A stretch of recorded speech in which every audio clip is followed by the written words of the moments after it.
এই বিজয় গণতন্ত্রের জনগণের। আজ থেকে আমরা সবাই শান্তি। আমি দেশের সকল জনগণকে জানাই আন্তরিক অভিনন্দন। সকল প্রতিবন্ধকতা মোকাবেলা করে আমরা দেশের গণতন্ত্র প্রতিষ্ঠার পথ সুগম করেছি। ফ্যাসিবাদের রেখে ভঙ্গুর অর্থনীতি, অকার্যকর দর্শন বিধানী এবং বিনিময় প্রতিষ্ঠান এবং দুর্বল আইন শৃঙ্খলা পরিস্থিতি এমন একটি পরিস্থিতির মধ্যে দিয়ে আমরা যাত্রা শুরু করতে যাচ্ছি। আপনাদের স্বতঃস্ফূর্ত অংশগ্রহণ এই দশকের বেশি সময় পর দেশে পুনরায় জনগণের সরাসরি ভোটে জনগণের কাছে জবাবদিহিমূলক সংসদ এবং সরকার প্রতিষ্ঠিত হতে যাচ্ছে।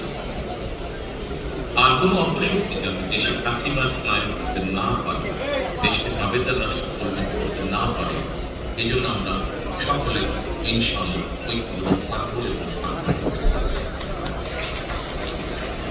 জামাতে ইসলাম, এনসিপি, ইসলামী আন্দোলন বাংলাদেশ, জমিয়তুল ইসলাম, গণ অধিকার পরিষদ সহ ৫১টি রাজনৈতিক দল এই নির্বাচনে অংশগ্রহণ করেছে। জাতীয় নির্বাচনে অংশগ্রহণ প্রতিটি রাজনৈতিক দল আন্তরিক অভিনন্দন জানাই।